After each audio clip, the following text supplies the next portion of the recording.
Hey guys, Sidewinder back here with you for Friday's show. We normally try to have a guest on the show, but we do not have a guest this week, so I decided to make it all about a show for newer players. So we have a nice little question bank, and if you're listening live, you can definitely go into the chat, which is on our stream, which I don't know where else you'd be listening to this at, but it's justin.tv/Starcraft2radio. And it is myself and Manatee here once again. So what's up, man? Oh, not much. Ready to answer some questions? So Battle.net has given me some trouble. yeah. Go on. So we basically just went out and posted a few threads here and there to try and get some questions from newer players so that we can answer those on the air and give you guys a little bit of insight on what's going on for newer players. Now, there's a lot of different conflicting information out there, so you could go on forums and get lost with them and kind of buried with information. So why don't we just start out with just general things like mechanics, general macro, when to expand, what kind of strategies you should use, unit control, stuff like that. So if you don't mind, Manatee, go ahead and lead us off. What's the first thing you would tell somebody if they just picked up the game? Well, if you're just picking up the game, honestly, the most important thing you can do is getting used to the mechanics of the game. You really want to make sure that you can be building your SCVs, building your supply depots, all that good stuff, or, the other races' equivalents. And you don't need to worry all that much about build orders or strategy or anything like that. If you just pick up the game and you really want to get a feel for it, you just want to try to pick an easy build, like for Zerg, it would be like a hatchery first, and then into Speedling, Baneling, Muta. That's pretty easy. Terran, a 3-Rax, is an extremely easy build to run. And for Protoss, you can always go with the trusty old 4-Gate. And I would recommend these builds to new players just because you're not really going to have the macro or the insight required to handle multiple bases. So if you kind of stick with one base-ish or two base play, you're going to have a lot better results, and you'll just get a much quicker feel for how the game actually works. So that would be my suggestion to newer players. So for each race, I'm just going to outline the most basic of basic openers for every one of them. And I do have a YouTube channel where I put up videos, so you guys can watch me running those as well if you want to. Go to youtube.com/user/community Starcraft2, or excuse me, it's community SC2. And I have videos up there that have basic openers for every race, but I'll just quickly run through them for those of you guys that are not familiar with anything, just so that you can get a good feel for what's going on. For Terran, you're going to, well, I guess I should predicate this by saying for every race, you should always make workers in the beginning part of the game as much as you possibly can. Like, produce them as fast as you possibly can, because that's going to get you rolling on the most correct timeline. So after that, if you're running Terran, you're going to put your first supply depot down when you have 10 supply, and you can see that up in the top right hand corner of the screen. Go ahead and start a supply depot. You're usually going to start your barracks on 12 supply, which means that if you're continually making SCVs, when your supply gets up to 12, drop your barracks. After that, you're going to transform your command center into an orbital command on 15 supply, basically as soon as your barracks is done. Beyond there, it can go a lot of different directions, and you guys can kind of figure out how you like to play, what buildings you want to drop. I also forgot to mention in that opener, you can take a gas on about 13 supply if you want to, or you can take it at some other time whenever you're really comfortable. Some builds take it and some of them don't. So anything to add to the Terran openers, Manatee? Well, if it depends on what kind of Terrans we're talking about. If you know like all the hotkeys and you picked up the game, you've played it for a little while, then yes, build orders like that will help you a lot. They'll get you the units that you want quickly enough to actually do something with them. But if you are brand new to the game, it's just important to realize that you need to always be making workers, not getting supply blocked, and then from there you can really do whatever you want. If you want to go mass ultralisks off one base, great. Just make sure that you're building those workers, making sure you're not supply blocked, and you'll have a lot of fun with the game, and it'll also help you figure out what units do well against what other units. So that is my recommendation. Indeed. And for Protoss, we're going to just run through the first 2 or 3 buildings you're going to go down. Again, just constantly make probes out of your Nexus Don't stop making probes unless you have a reason to stop making probes. You're going to drop your first pylon on 9 supply.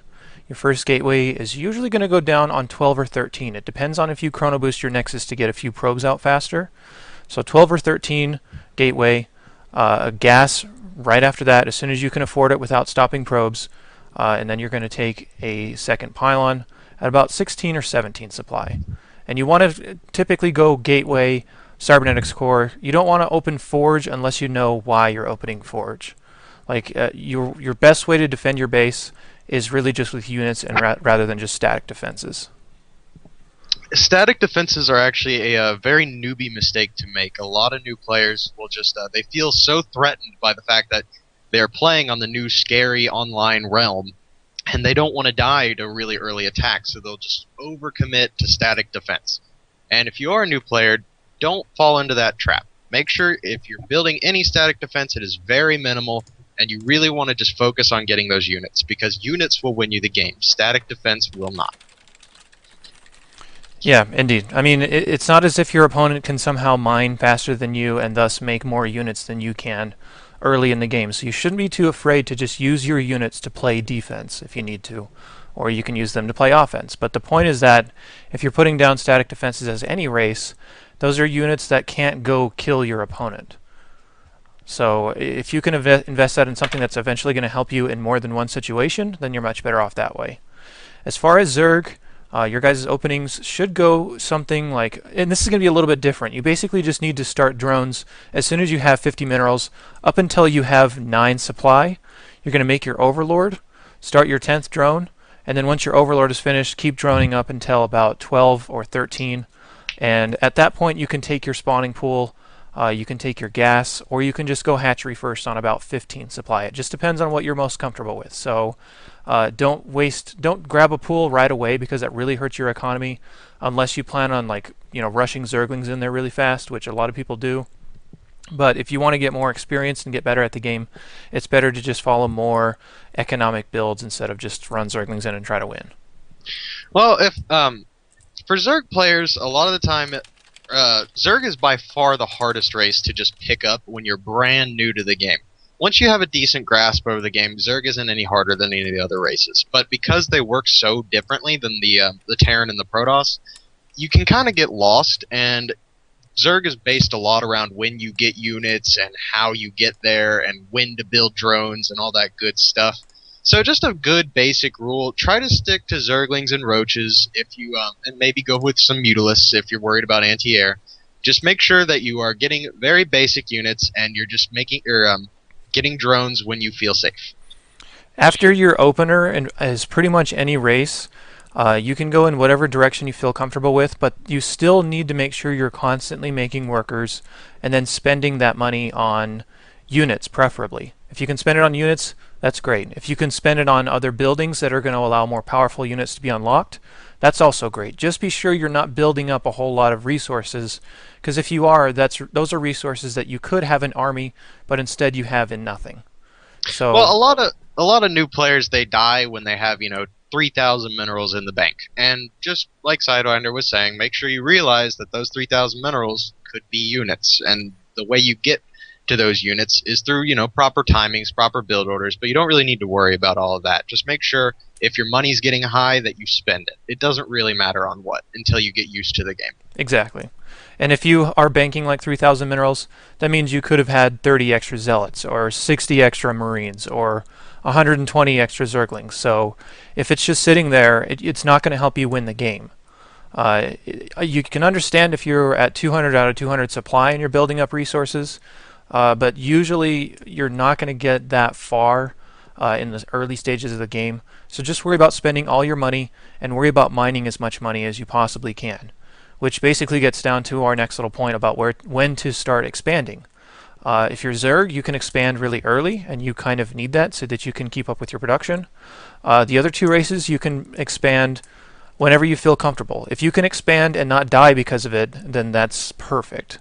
But a good general rule for newer players is just to expand when you have too many workers at your first base. I would also add into that, expand way more than you're comfortable with, because through my teachings, I've watched a lot of low league players play, And I've noticed some patterns, and most of them are around expansion timings. Bronze League players tend to only expand when their main is mined out. Silver League players will stick on two bases for a very long time. And if you fall into that kind of trap, it can be really hard to break out of it because you feel really scared to grab an expansion. You think, oh, if I grab an expansion, I won't have enough units to live. That's not entirely true. As a low league player, you're gonna have extra minerals because your macro isn't up to snuff. So if you use those extra minerals to get an expansion, that is way better than just trying to, build, do much else with them.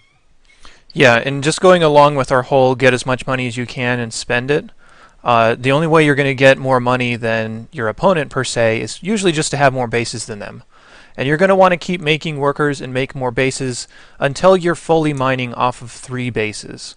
And then continue to expand as those other bases get mined out, or as you might need the gas at one of these extra expansions.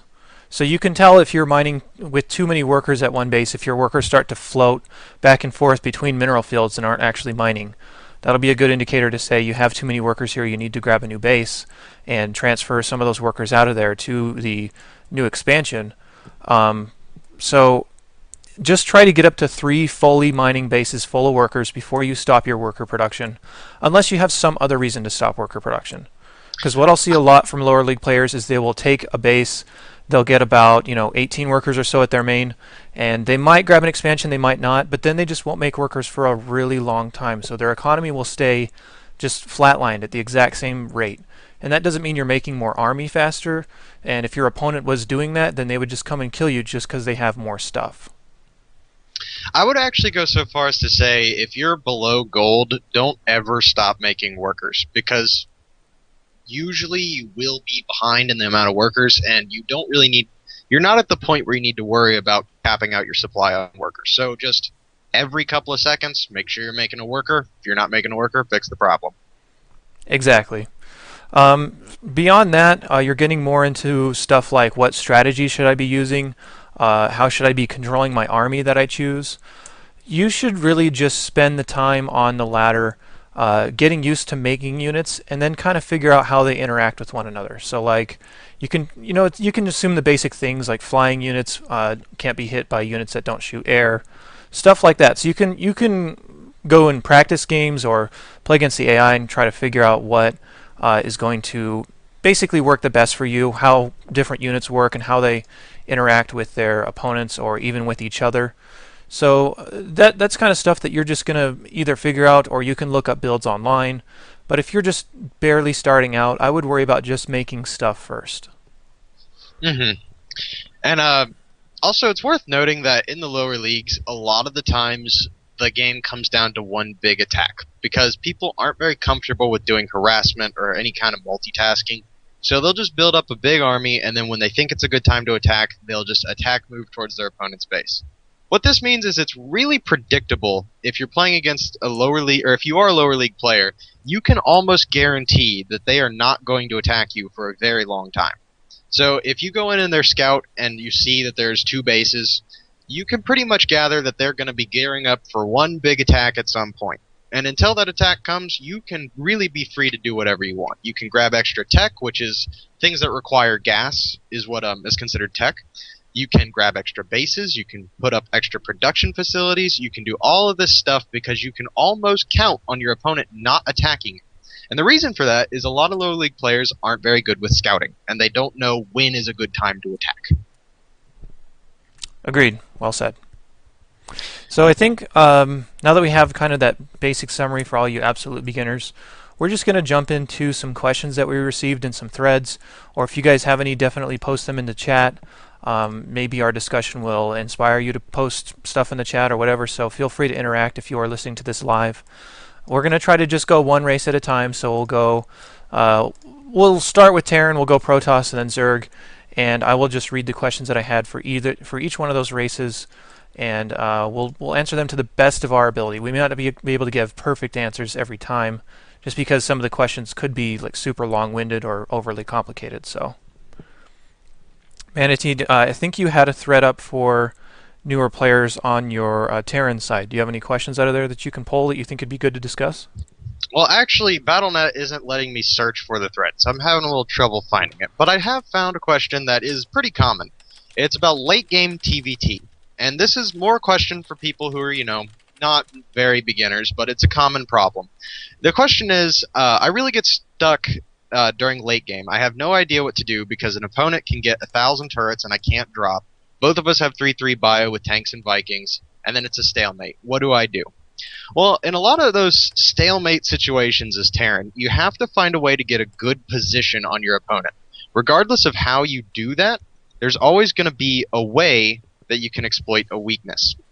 So, if you're both sieged up, like on a map like Shakuras Plateau, where there's only one main path to attack toward your opponent, and you're both sieged up and nothing's happening, and it's the typical just boring TVT that every low league player has to deal with.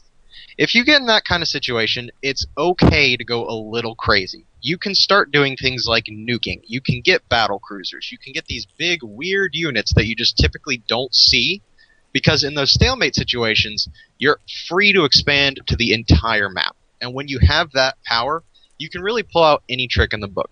Now, what I would recommend is for certain situations, like if it's big siege tank versus siege tank armies, one of the things that's very popular is to go with ghosts and get a couple of nukes.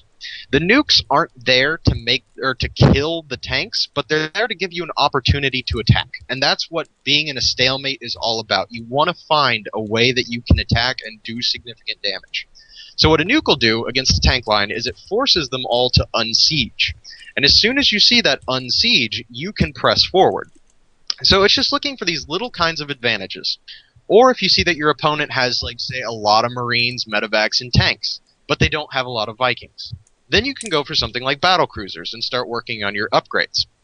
Those upgrades will allow you to bust through the tank line, and it also makes it really hard for the opponent to adapt to your battle cruisers, because they're going to have to be throwing down extra starports, they're going to have to get reactors, you're going to have to work on upgrades, and you're forcing them to react to you. So that's another great way of breaking a stalemate in TVT.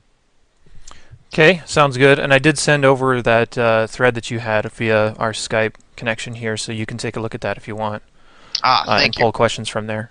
I know the ways of the internet, sir, and maybe I will teach you someday. Yes, teach me, master. Okay, so from the Protoss side, I have a question here from a player named SequelX, I think is how you'd say that name. Anyway, he said, could you provide some Protoss builders to try because they really only know how to 4-gate and 3-gate robo? Um, it depends on the matchup. You have to kind of tailor your builds and your goals according to what matchup you're going to be fighting as Protoss. If you're fighting somebody like Zerg, you need to find a way to deal with their aggressive expanding. If you went for something like a 3-gate expand or a forage fast expand, those are the two most basic ways to equal them at least up to 2 bases and get your economy to a point where you can put out tech units that can go fight them. If you're looking at fighting Terran, 3-gate expansion is also very viable, but it runs just slightly different than Zerg. And you can look all these up if you just type in Google 3-gate expand versus Zerg or 3-gate expand versus Terran. You can see how those builds are supposed to run. They'll give you supply numbers. They'll usually give you replays so that you can reference to them. As in terms of Protoss versus Protoss, I would probably just stick with that 2 or 3-gate robo for right now because that's going to be your most safe way to play. Or you can just go for a defensive 4-gate.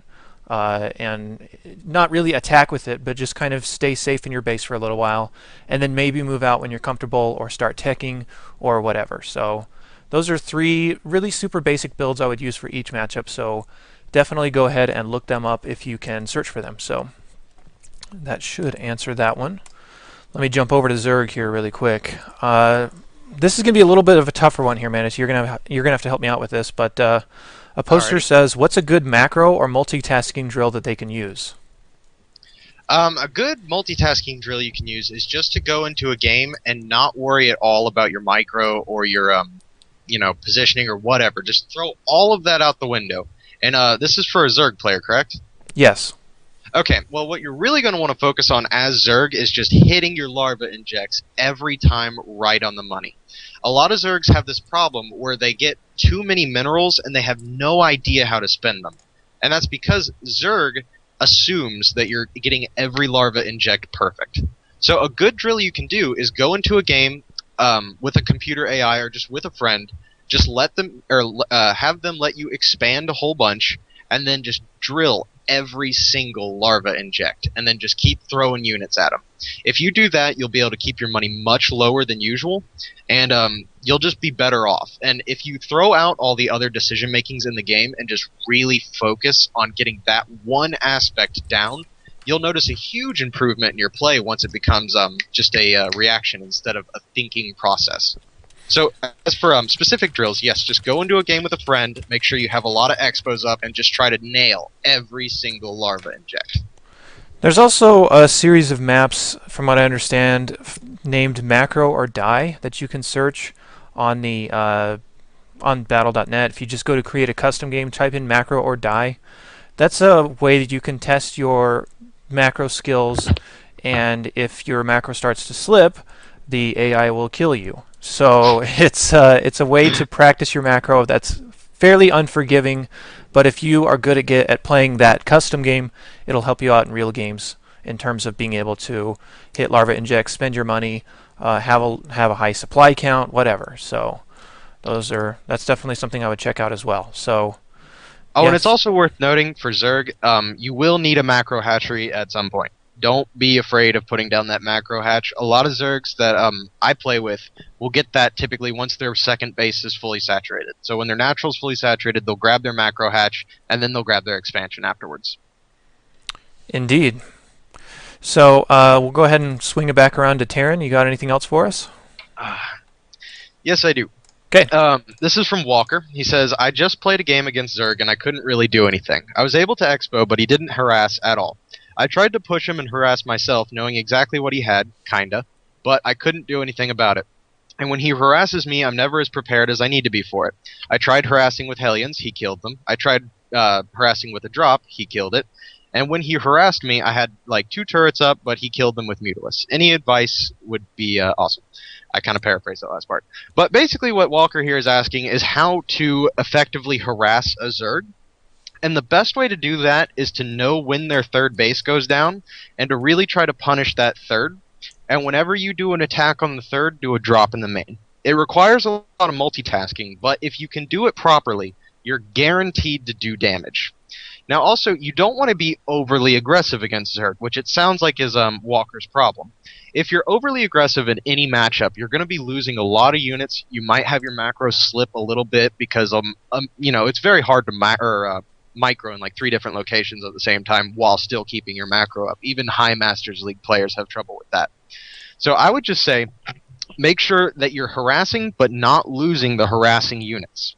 If you know there are a lot of Mutalisks out on the field, for instance, you're going to want to focus more on your Hellion harassment as third. Or you're going to want to make sure you have a drop waiting, and then when you see the Mutalisk coming to harass you, you drop him. Because those Mutalisks are going to be the biggest threat to your drops.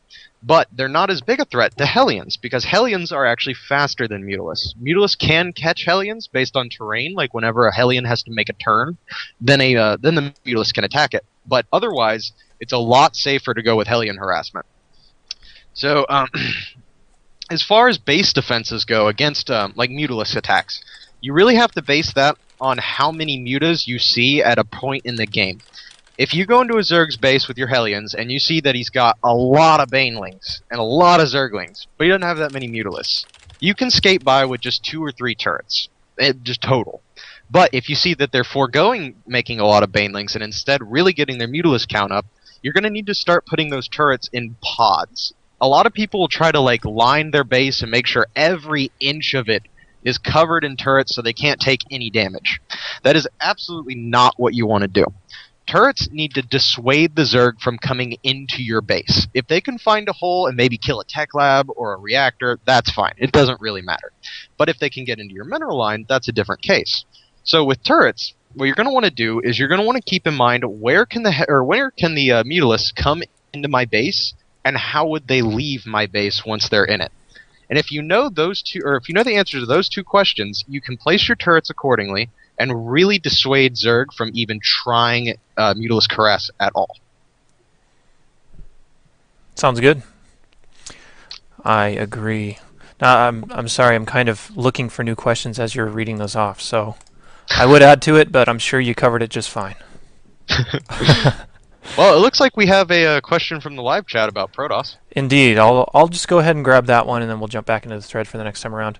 A player in chat named Hawkjock says, in a Protoss game, should they try to macro ahead of their opponent or remax for another maxed out push? And this is for PvP. Typically in PvP, you won't have large armies most of the time. It depends on how both people are playing, but the matchup is so centered around a 4-gate, about 6-minute timing attack. And usually in Protoss versus Protoss, one fight will end the game more often than not. But for lower level players, if both players aren't fighting, which can happen a lot, you should actually try to get an observer or run a probe near their base and see what their unit composition is.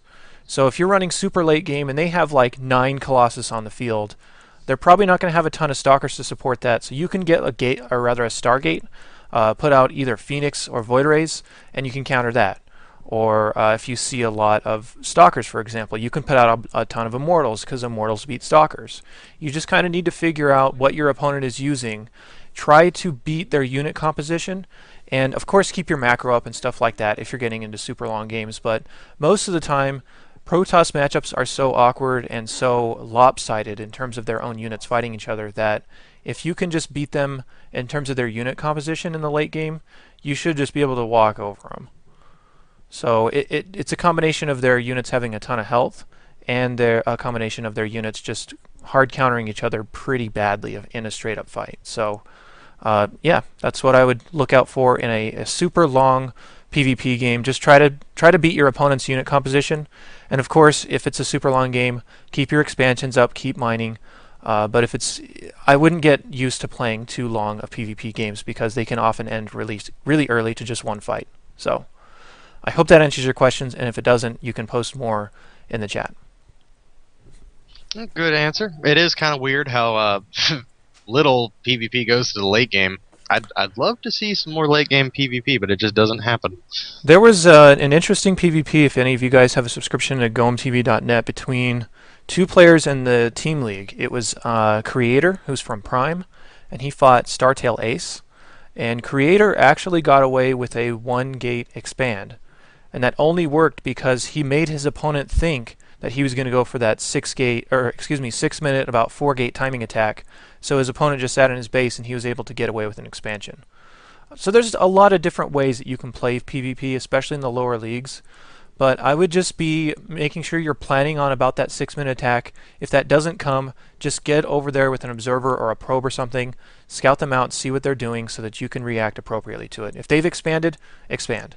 Or if you think you can win the fight, go kill them. But try to just counter their unit composition the best you can, considering it's the most lopsided in terms of this unit beats this unit. That's very true. It's odd how that works. I don't really know. The other two mirror matchups don't seem to have that problem. I mean, in ZVZ it can be a little roach infester heavy, but TVT for sure is very dynamic. Yep. So we're going to jump over to Zerg. There's a lot of concerns here in these questions regarding Colossus. More specifically, I'll just read off the actual question since it's phrased very well. It says, with the latest 1.4 patch, which reduces the range of Neuroparasite from 9 to 7, and the nerf to Baneling drops in high-density areas, which I'm not sure if that was actually confirmed or not. Did you hear more about that, Manatee? I haven't heard of it or tested it, but it's something to be looked into. Like I said previously, it's probably a bug. If it was a intended change, it would have been in the patch notes. Yeah, I think so too.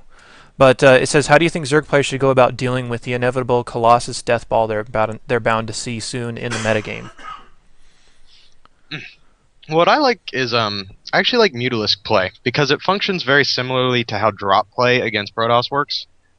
It can keep a Protoss player in their base and deny them that big death ball. You can always go around and harass. You can always be just multiple locations at once and pull the Protoss army everywhere around the map. So that can delay long enough for you to get what units you need out, like the Broodlords or the Infestors. And I really don't think that your unit composition is going to change all that much. Really, all that changed is your Infestors are a little less safe against the ground army. Like before, Neural Parasite and Colossus had the same range, so there's not really any difference in the Colossus picking off your Infestors. What's more of a danger is the like stalkers picking off your infestors. So it's going to be more about positioning and knowing how to use your fungal growth in the right place.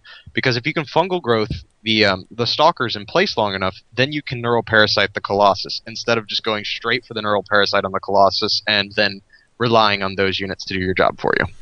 I'm going to offer two different ways you can start fighting the Colossus metagame. Number one, if you watch a lot of Korean Zergs, they will go for a two-base infestor play, and they will go to the Protoss player's front door, use a lot of infested Terrans, a lot of fungal growth, a lot of Zerglings, and try to break them down right there. That usually will not kill them, but it will thin out their army quite a bit so that you can safely take your third, knowing you've slowed them down. And then a lot of Zerg players in Korea will follow that up with about 12 or so Mutalisks and go in their base and try to harass and keep them slowed down. The biggest way you fight that big death ball is keep picking at it at points where they are weak.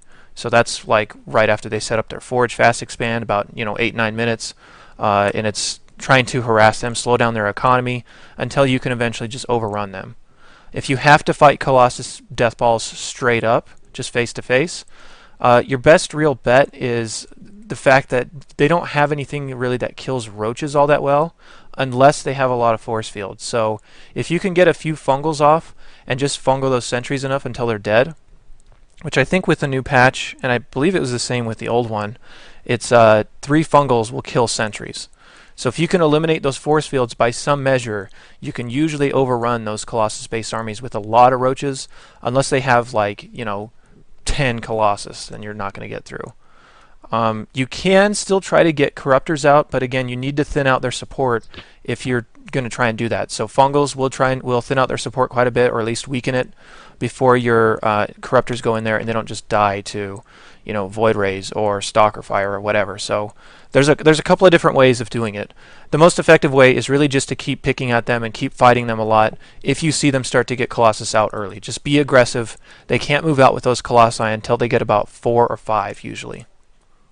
Yeah, you're absolutely right. And I would also add into that, treat it kind of like you do against like a Terran Marine tank push. You're going to have pretty much the same units as you would against that, maybe more roaches and less lings, but it's going to be pretty similar. And also, if you can engage them in a bad spot, you'll probably win the fight. Like, if you can get a big enough concave on them while they're stuck in like choke, then you'll probably win the battle. I mean, it's just pure positioning and knowing when to engage. Because if you engage at a choke, you're gonna die, regardless of what unit composition you have. So just be wary of that. One other thing I want to suggest, since there are a couple of questions in here about Colossus fighting, I would actually suggest, especially in lower leagues, grab Burrow and test out their ability to detect. Because some players just don't run around with observers, or you might be able to fungal the observers or whatever. If you can manage to burrow like a ton of roaches somewhere, and I don't see this very often, but if you can burrow a ton of roaches where you know they're going to walk through, and you've already tested it with like a forward roach to see if that roach actually dies, if you can get your roaches right on top of them somehow with Colossus and Stalkers and stuff, you can focus on those Colossus easily. And then the rest of the fight, you can just reinforce and usually win with Zerglings or whatever. Depends on their support. It's usually Stalkers. So if you can reinforce that with Zerglings, if you can get some type of trick like that off, that can help. But that's just basically a trick if you're already so far behind. You need to find a way to get back into the game. That can definitely change a game. Just test them out with like one roach or something. Burrow it. If they kill it, that means they have detection and you're safe to try that trap. If not, try some more creative ways like fungling out the sentries, fungling the stalkers to hurt them. And ultimately, the better you can reinforce your push. Like if you can reinforce with like 40 roaches, you'll overrun basically any Protoss push because you'll be fighting them so much that their shields won't get a chance to regenerate, and you'll eventually be able to kill them by just having a superior unit count. So there's a lot of different ways you can do it. I don't see that Burrow play very often, and it's something that's still definitely very underused. But it's something to keep in the back of your head and try out if you can get an opportunity to. If you're like so far behind that if you feel like that's the only way you could get back into the game.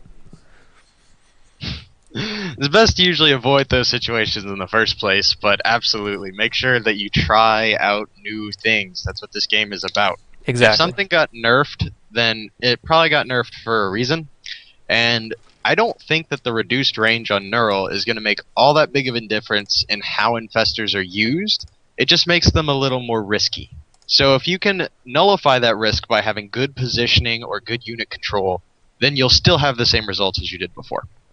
One last little thing to touch on with that infestor circling timing when they're still on two bases. If you can dump a whole bunch of infested Terrans at their front door and break them down, I mean, yes, infested Terrans. I don't know what else I was thinking, but if you can drop a whole bunch of infested Terrans and Zerglings at their front door, Zerglings are pretty disposable, but all you're using to deal that damage is energy. And you can run your infestors home, regenerate that energy, and they'll be ready for the next fight. So it's something I'm seeing a lot in Korea. That's a good way to just pick them apart if you can get that up. So anyway, It's all about knowing when to flip that kill switch. indeed.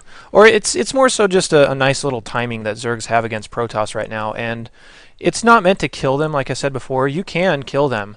It's just meant to try and thin out their army a little bit, so they can't have like 6 or 7 Colossus and a max army just stomping your base down. So anyway, should we move on to Terran? Sure. I have a question here from GT Lance. He says, how much do you think the recent changes in 1.4 is going to affect TVZ going full mech? I think it's a good nerf to Fungal, but the nerf to Hellions is pretty bad. However, a good Zerg player will go Roaches Infestors versus full mech. What do you think? Well, mech is actually way more viable than it used to be, and I'm not entirely sure why. I know that sounds odd, but the change to Neural Parasite makes it so infestors have to get much closer to your siege tanks in order to be effective. And if you open correctly, you're not going to be as vulnerable against Mutalisks. So the best way, or I don't think that the changes in 1.4 are going to affect mech all that much. I think it's actually a little bit better than it was. But the important thing is knowing how to open. And the best way I've found to open is going with 2 naked factories at the start of the game, like as quick as you can. And then you just produce Hellions off of those until you have about 6, and then you start adding on add-ons, like 1 tech lab, 1 reactor, another factory, and your expansion. And then once you have all those buildings up, you use the Hellions to keep the Zerg in their base. And also you can force them to make roaches, which will delay any kind of tech that they wanted to go for. Now with this, it's actually very important when going mech against a Zerg that you get Thors before tanks. And the reasoning is, if they decide to attack you with roaches, if you just have 1 or 2 tanks that you can make in the time it takes to see that attack coming, because again, you want to have your Hellions active, you want to be scouting with them, you'll be fine. And a high Thor count will enable you to effectively deal with Broodlords and Mutalisks in the late game. A lot of people don't think, or I think underestimate Thors a lot when it comes to dealing with Broodlords and Hive Tech, because if you get like 9 Thors, they'll one-shot a Broodlord. And they have the same amount of range as a Broodlord. So I would definitely give mech a try. Just make sure you go Hellion, Thor, tank. Don't go Hellion, tank. That will always end very poorly for you. Yeah, I don't think a lot of people are exploring mech too much because they're so used to their marine tank or some type of a timing push. So you will start Oh, seeing mech a little more on the pro scene, I would think. So that may give you some more guidance if you need to actually see it done. I forgot to mention. He says he's talking about how roaches and infestors deal with mech. The best way to deal with roach infestors is to honestly just have a lot of tanks. If you have a lot of tanks, it'll deal with any number of roaches or infestors. Because if you target fire down the infestors first, then the roaches just explode. If you use your Hellions as a meat shield to absorb some damage and allow your tanks to get 1 or 2 volleys off on the infestors. And once those are gone, the roaches will just disappear. It's just the key is not dying to like an early roach rush, which you can avoid by proper scouting. Okay, shall we move on? I think we shall. Okay, I have somebody here named Dr. Bacon, which is a great name. He's Awesome name. asking, how would you explain the overall build for air builds and for Zealot Archon? Um, Air builds, basically we can just call them Stargate builds, a little more elegant way to say it, but it depends on your matchup, really. You really can't get away with an early Stargate against Protoss. That's usually 2 and 3 base type of things to react to their Robotech. Only because, like I was saying before, you really have to react. You have to respect that 4-gate timing. In terms of air builds against Terran, it's really only going to work long term if they're running a lot of factories, considering Thors don't do that well if you keep your units spread out. And against Zerg, You can. That's the most long-term viable Stargate play that you can get away with. So you kind of have to have an objective with your Stargates if you're running them against Zerg. If you open with a really fast Stargate, then you need to put those units to work either to force them to put out Hydralisks, to which you can respond with Colossus or Templar tech, so it's kind of just staying ahead of them in the reaction game, or you need to get in there and do a lot of damage with your initial air units, such as killing tech, killing hatcheries, killing queens, and don't underestimate the power of Phoenix in Protoss versus Zerg. Phoenix are amazing in that matchup. If you have like, say like 4 Void Rays or so out, and maybe 4 Phoenix, anything that comes to fight you in those small numbers, which it will for the first little while if you get your units out fast enough, you'll be able to just lift with the Phoenix, completely eliminate their damage, and your stuff just will never die. So don't be afraid to mix together Phoenix and Void Rays if you're going against Zerg. In terms of carriers, they take forever to produce, and you need a lot of income to support that and a lot of free time to be able to get those out. So I wouldn't worry too much about carriers unless you're playing like team games or something. The specific Zealot Archon, I'm just going to answer that really quickly by going to Google, looking up the search terms running Zealot Archon PvP, and that'll lead you to a little guide I put together for Zealot Archon build that you can run in that matchup. As far as the other matchups, as like versus Zerg or versus Terran, the builds are a little more complicated. Just look for those builds going up there, but there's only select reasons you should use that. If the Terran player has a ton of ghosts, you really shouldn't use that. And if the Zerg player has a lot of like infestors to the point where they can just fungal all your stuff to death, you shouldn't use it. So Zealot Archon and PvZ in particular really is only going to work in about the mid game, maybe about 10 to 12 minutes at the best. It can work a little more late when the game has gone longer and they're just flooding Zerglings at you. So you just kind of need to understand their matchup benefits, understand what units should be out at what times, and where you can apply that. But if you want a PvP build for Zealot Archon in particular, I have everything all laid out in that thread if you want to search for it. It's just running Zealot Archon PvP. Search for it in Google. You should be able to look it up. As far as Zealot Archon goes in PvT, just make sure you don't stick on it for too long. Because as a Terran player, my first reaction whenever I see a lot of Zealots is to get Ghosts. So if you miss your timing and you stick on Zealot Archon for too long, you will lose to EMP. It's unavoidable. But just make sure that you're transitioning well, and make sure you're getting your High Templar with Storm at a good time. And then when you see lots of Ghosts, make sure you tech switch to Colossus. Okay. Sounds good. Moving on to Zerg. A poster named Chris has a lot of questions. We'll just quickly go through them really fast since most of these are things you can just answer on the fly. The first one's really how do you deal with all this Warp Prism play? Really your best bet is just to invest in just a little bit of static defense at every one of your bases. Or if you can stow something like an Infestor at your base, you can Neuroparasite the Warp Prism and puke out a couple of infested Terrans and kill it, and it won't be able to really do anything about that. Or conversely, you can just put out a few mutas here and there, because mutas do have utility in that matchup. And if you can catch the Warp Prisms, it really discourages them from continuing that harassment if there's mutas on the map. Honestly, the best way to deal with Warp Prisms is just to have lots of map vision. Just make sure your overlords are spread well over all of your bases. And if you see a Warp Prism coming in, make sure you have some Lings on a hotkey and go send them over there to deal with it. It's pretty much Terran drops. I mean, Zerg have been dealing with that since the beta. So just apply the same principles to Warp Prisms and you'll do great. The only thing is that if you see a Warp Prism going off, your first priority should be killing the Warp Prism itself, because that push can grow out of control, because they can reinforce there too. So if you see where they're warping in, try to kill that Warp Prism the best you possibly can, because that's the best long-term solution. If you're just killing units that come out of that Warp Prism and losing a ton of units in the process, it's not really dealing with it very well. So it's different from Terran drops in the sense that Terran drops are limited to whatever units can fit inside the dropship. Well, it's the same kind of principle, though, because if you have Lings underneath the Warp Prism, when it gets there, he can't warp in stuff, because your Lings will kill it before it can warp in. So just killing the Warp Prism is absolutely great, especially because they're so fast, but make sure that you deal with the initial units first and make sure those die, and then you can kill the warp prism.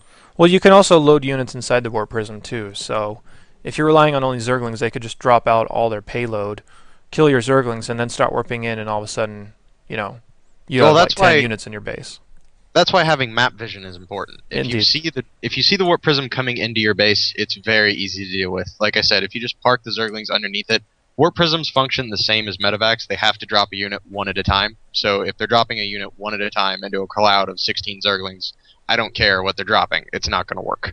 Yeah. Then the other thing is that you shouldn't try to rely on spore crawlers to kill warp prisms because people can just drive around them and warp in somewhere else that's close to the base.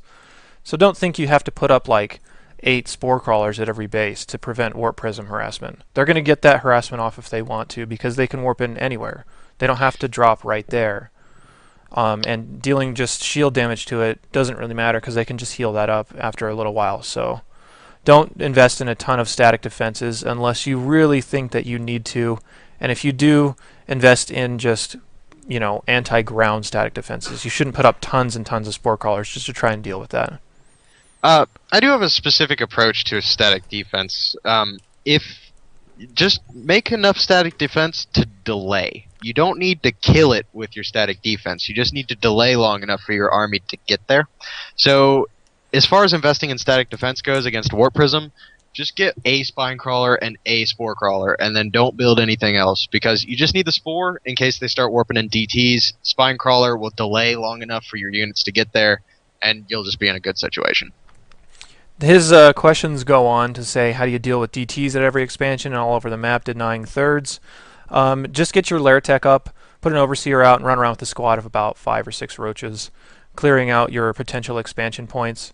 And once your bases are established, if you know DTs are on the map, put down a spore crawler, or you can have an overseer sit at your base and put down a couple of spine crawlers. Just one, usually one spine crawler, one spore crawler, one to detect, one to actually kill the DT, will work pretty well because most Protoss players just send them one to each base at a time. His questions kind of go on to say he wants to know how he should react if Void Rays are denying your third if you get a late lair. Queens do exceptionally well against Void Rays. They did change the route time on the Spore Crawler fairly recently, so you can put up a couple of Spore Crawlers at your bases or whatever. But Queens in particular are really good against Void Rays. They can almost fight them at a 1-to-1 ratio.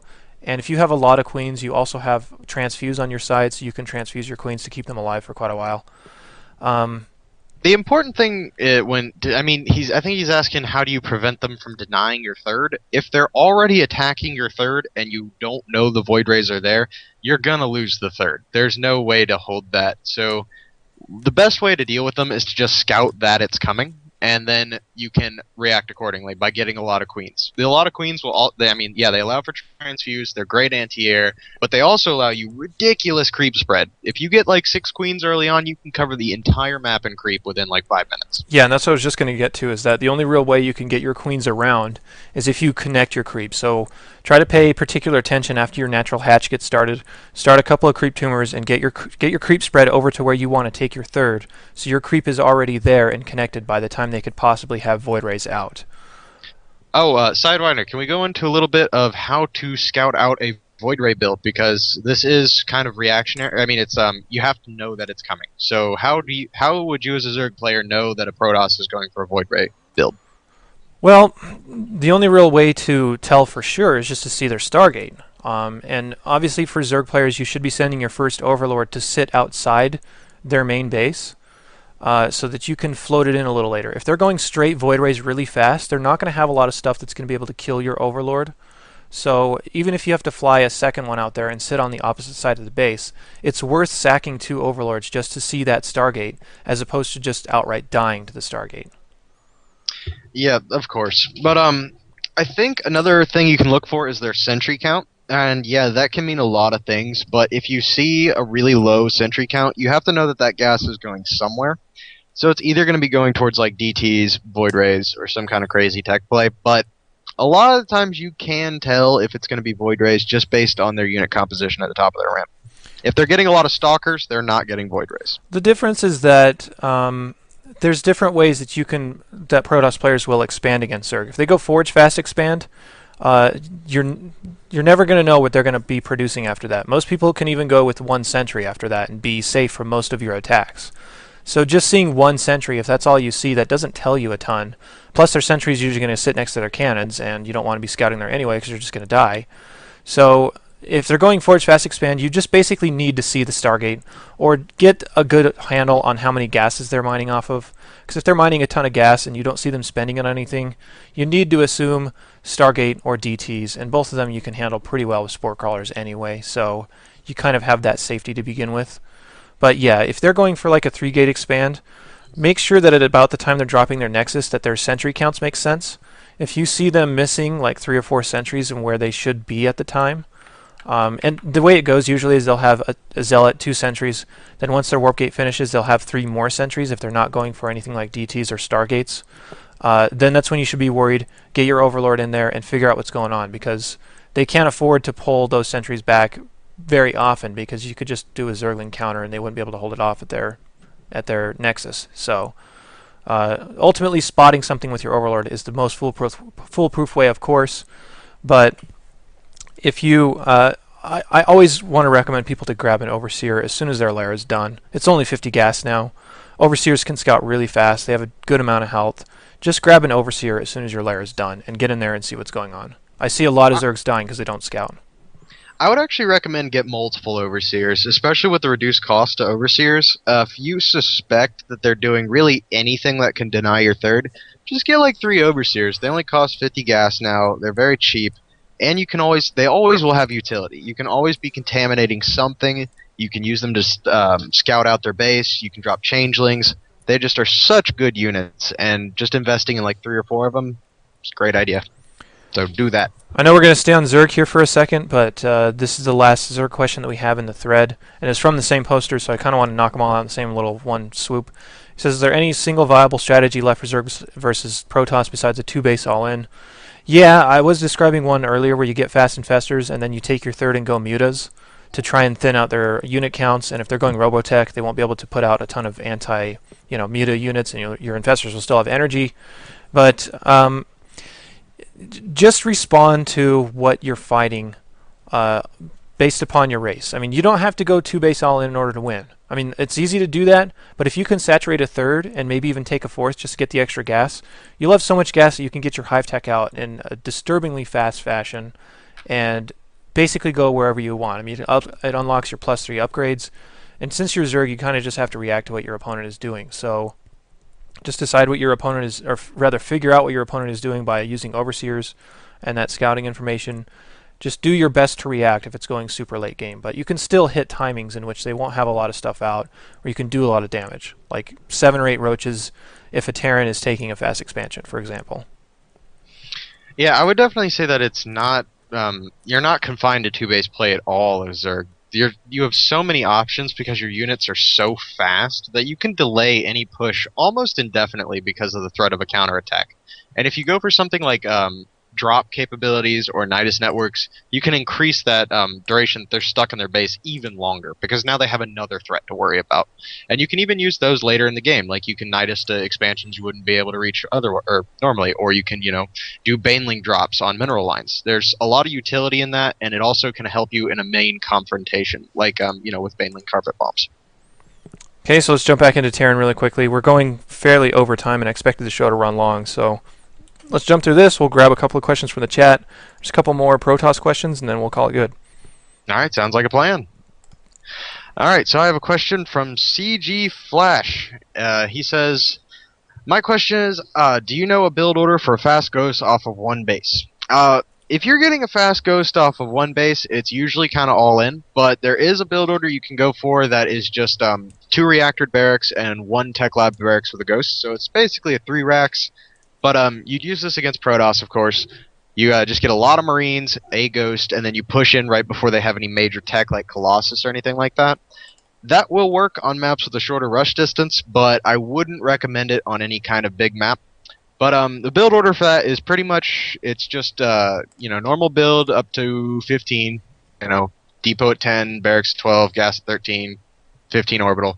And then you once you drop down your second barracks, you start a reactor on your first barracks and grab your second gas. And then you put up your Ghost Academy with your next 100 gas. After your first reactor is finished, just add on your next barracks as you can when you get the next 150 minerals and research Mobius reactor.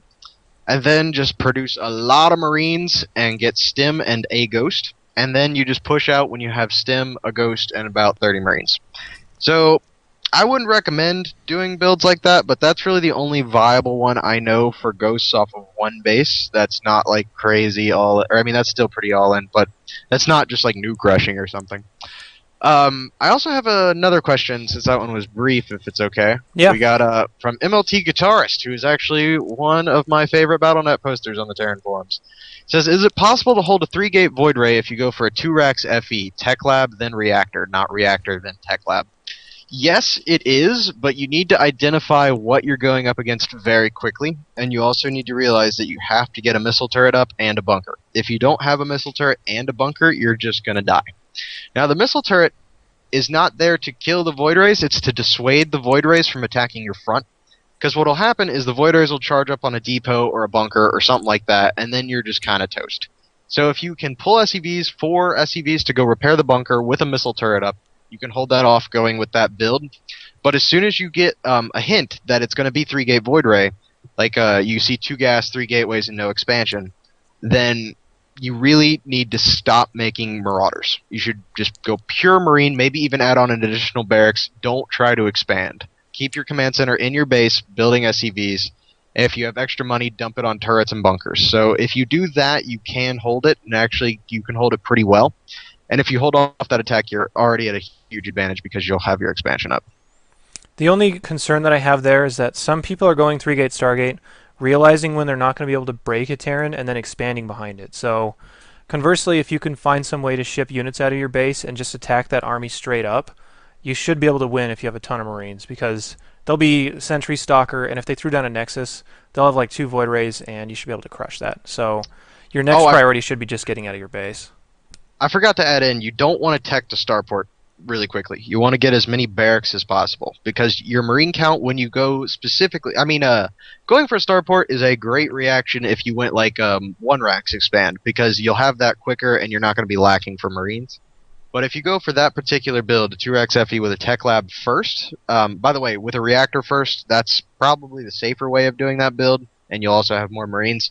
But you have to get that static defense because your Marine count will be very low at the start of the game, since you're relying mostly on Marauders. So once you have your turret up in your bunker, add down 2 additional barracks, just pump Marines out of them, don't add any add-ons because you can't afford to waste the time. And then once you've held off the push, send an SCV over to his natural, preferably your initial Scout SCV. Just what I like to do with that Scout SCV is go send it to their third and just let it chill there. And then, so if you're getting attacked and they pull back, send that SCV in to see if they've expanded. If they haven't expanded, do not expand yourself. Okay, sounds good. Let's jump back into Protoss here really quickly. I have another question from the chat. It says, if they go for a Forge Fast expand, should they try to get a faster unit to punish a Zerg for going for a fast third, or should you just grab an Stargate Tech? The thing about Forge Fast Expand is that it puts you even on 2 bases, and a lot of Zerg players will just take a fast third in response. If you can scout that, then yeah, you should punish it because you have the economy to support that, and they won't have saturated their third yet. So it's still basically 2 base to 2 base. So if you can take that out, that's great. But the problem that people have when they Forge Fast Expand is that they just sit in their base and they give Zerg whatever they want. They give Zerg as many expansions as they want and they don't pressure. So you should have a plan. If you Forge Fast Expand, you should immediately follow that up with some sort of pressure. It doesn't necessarily have to end the game, but you need to force them to react to your pressure and then see what they're building so that you can kind of customize the remainder of your game beyond that. There can be some really fast 2 base builds that can just outright kill Zergs, but you need to operate pretty fastly after you Forge Fast Expand. So you can go Stargate Tech if you want to and harass and bug them and make Hydralisks. You can go for even 2 Stargates and just take map control with your Phoenix. You can go for like Twilight Tech. You can go for Fast Blink and just go for a 6-gate attack, put some pressure on. You can go for robotics and storm tech and take a fast third yourself, considering that'll keep you safe from almost anything. So there's a lot of different ways you should play it, but you should not be slow with your Forge Fast Expand. You should Forge Fast Expand, get your mining up as soon as possible, and then do something with it. I would say a tactic maybe you could use. I'm not as familiar with Protoss as Sidewinder is, but a tactic I would like to see is going with a quick Warp Prism off of a Forge Fast Expand, because if they go for that fast third, they're not going to have that connected with Creep right away, and so you can warp in, or you can send a couple of Zealots to go harass that third, and then when they respond to that, you can warp into the back of their base and pull the Zerg apart. So maybe that's an option you can explore, but yeah, you definitely need to apply some kind of pressure when you fast expand. Um, from my experience, Sidewinder, don't a lot of Zergs just like expect a 6 gate after a Forge Fast Expand, or what's the typical response? Zerg players need to do one of two things to keep up. They either need to go punish that Forge Fast Expand by like Nidus or a drop or some big attack at the front door like a Baneling Bust, or they have to take their own fast third and just expect harassment after that. You can't expect a 6 gate per se, but even still, that push is so powerful that it might just kill you even if you're expecting it anyway. So they're in kind of a little bit of a limbo, and it just goes back to scouting. You need to scout out and see what they're doing in their base, and have hold watchtowers, get overlords around the map, and see what you're doing. Um, but yeah, you just need to be able to scout and see what they're doing, and not get caught into, ooh, the 6 gate's probably coming, I should put out units, and not make drones when you are safe to make drones, or be like, okay, nothing's coming, I'll just make drones, and then die because you don't have any units. So it's a little bit of a catch-22, I guess, but just basically scout as best as you possibly can, morph a couple of overseers, and get in there and see what they're doing. I mean, having an overlord or an overseer die or whatever just for information is very valuable, considering the unpredictability behind that big wall. Very true. As far as from the Protoss side of things, I'm curious to know what you think. Would a Stargate follow-up be the safer route? It seems like you can hold map control with your Phoenix and also threaten their base at the same time, while forcing them to go into tech they might not otherwise have gone into. So, would you say that Stargate follow-ups are good when you Forge Fast Expand? They're the most safe, as if you just want to pick one tech route. The most overly safe is really just to make gateway units, because you can handle small mutaflocks with gateway units, you can handle stuff at your front door with gateway units, but you'll usually have matchup advantages if they go for some type of 2-base bust, like a roach bust. If you have a couple sentries, cannons, and a void ray out, there's no way they're going to break you, or even if they do, they're not going to do very much damage. So That if you go that's 3-gate what I like. expand, I'm sorry to cut you off, but if you go 3-gate expand, Stargate follow-up right after that is a very, very safe option. So it provides safety. It can provide harassment. You just need to know what you want to do with that Stargate if you do throw it down. Yeah, I just like the idea of safety through aggression, and with Stargate, it seems like that's very easy to do. I mean, you can fly your Phoenix around the map, look for overlords, you can force the Zerg to make tech he didn't want to make, like Hydralisks or Quick Infestors, and it just seems like a great follow-up to me. Yeah, it's definitely better than just going straight into Colossus, because you can't move out with your Colossus until you have like 3 or 4. So it opens up all these timings for Zerg to just like take a fourth and get tons of gas and just waste you.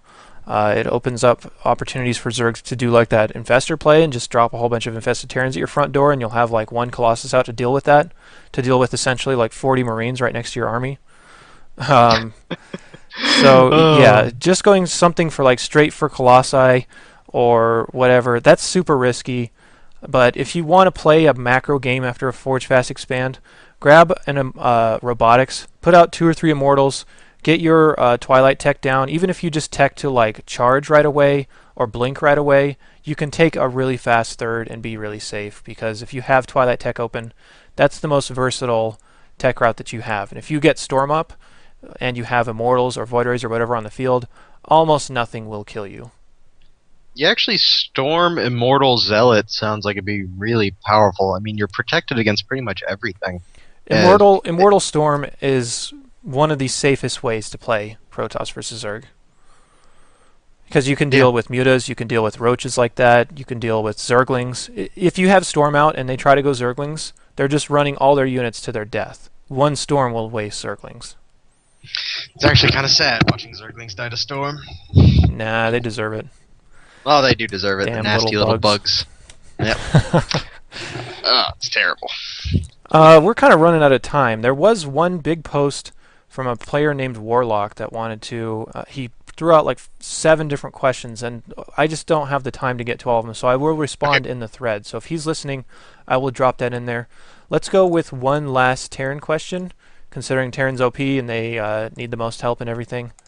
I mean, they're pretty OP, but I'm curious with this person's questions. How long are they? Because we could make a game out of this. Like, you answer a question in 10 seconds or less, and then I answer a question in 10 seconds or less. But I don't know. It would kind of depend on the question. You'd give out terrible information like that. How can I get better at the I game? Just suppose. improve your macro, make lots of probe likes, like lots of stuff, and keep your supply count up. Ah, And they'd be damn like, it. what? Hmm. Well, they can go in and slow it down. All right, I am looking for a question. Let's see here. Make lots of probes. Hmm. Well, that's the answer to everything. I mean, honestly, unless you're in Grandmaster, a lot of your problems are stemming from you're not making enough workers. Yep. But okay, so I have one. What would be a good opener TVP on Zelnaga Caverns if P goes for a three gate FE and contains you? I don't really know what the second part of that means. It's really hard to contain a Terran, but on Zelnaga Caverns, a great opener is just a 1 Rax expand with a tech lab. You don't want to go gasless. Gasless is pretty much a death sentence on Zelnaga Caverns, but with a gas expand, like getting Marauder, or what I usually do is get 1 Marine, 2 Marauders, and a Reaper. With that combination of units, you can delay long enough to get whatever it is you need to deal with up. I mean, like if you see they're going for a big warp gate attack, you can obviously you'll have enough time to get some bunkers up and get enough units to deal with it. And also that push can put on a lot of pressure to any kind of Protoss who skips his first Zealot.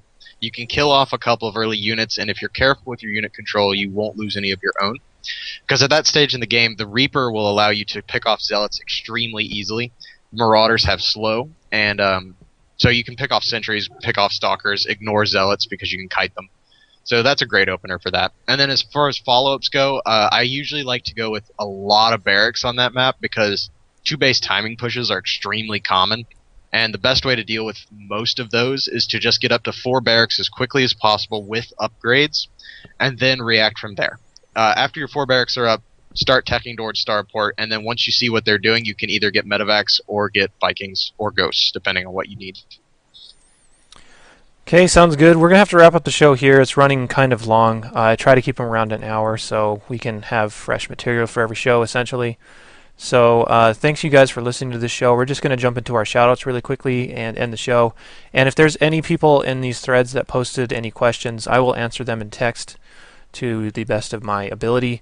We covered all the Zerg stuff that I saw, but we did not cover all the Protoss stuff. And since Protoss is clearly the best race, there's going to be a lot more questions about it. So Oh god, Terrans, come on now! They can't take our best race title. Oh wait, what am I talking about? We are the best race. We're OP as crap. yeah, but we have the best players, so it's all good. I don't know. I know some pretty cool Terrans. All right, go ahead with your shoutouts, Manatee. Let's get out of here. Alright, so shout out to temporaryrandomness.com, which is my website for my coaching services. You can go there to find info on lessons, articles that I've written about scouting and various other devices within the game. Shout out to my practice partners who are once again helping me get into be a better StarCraft player. And shout out to everybody who's listening. I really enjoy doing the show. Glad you're tuning in. Indeed, I'll agree with that. As far as my shoutouts, I want to plug this one first. If you check out my channel on YouTube, which is again youtube.com/user/community-sc2, I do a lot of tutorials for beginners on that channel. So I have things like scouting guides, so it's for every matchup for scouting guides. I have things like unit control, I have things like macro tutorials. A lot of stuff on there is basically where I dump all of the knowledge that I acquire via playing or watching pros or studying the game or whatever. So check that out if you guys need more help. You can check out our website, which is starcraft2radio.com. You can find us on iTunes if you search for StarCraft 2 Radio, and that's the 2 as in 2 lines or 2 I's or 2 L's or whatever you want to search by that. You can also follow us on Facebook, which is facebook.com/StarCraft2Radio. Or you can also email the show if you want us to cover any specific topics that we don't on our normal days, which is radioshow@starcraft2radio.com. Thanks for listening, everybody. This is actually a really fun show, and I'm glad that we can have these kinds of nights when we don't have special guests on. I'm not sure if I will have a special guest for next week either. And of course, this show is usually bumped by the weekend tournaments like MLG and the IPL that will be coming up. So I want to hopefully get some more guests, but join us on Monday, which again, the show is every Monday, Wednesday, Friday at midnight Eastern. Mondays are esports nights. We'll cover all of the happenings around the professional scene in StarCraft, and I'm sure Manatee will be joining me, and he'll be saying various random things, so it's always fun to listen to him make a jackass out of himself sometimes. Well, hear me be deliriously sick or talk about thawing chicken. It's Indeed. awesome. Yep. Or actually, I can't even remember any of our random discussions that we've had. Oh, they are many. You will hear randomness. Indeed. So check us out on Monday if you guys are listening. Of course, you can always check out all of our episodes either on our website or on iTunes. Thanks for listening. We're going to go ahead and sign out. See you guys Good night, later. everybody. Stop talking over me. Nah. Damn it.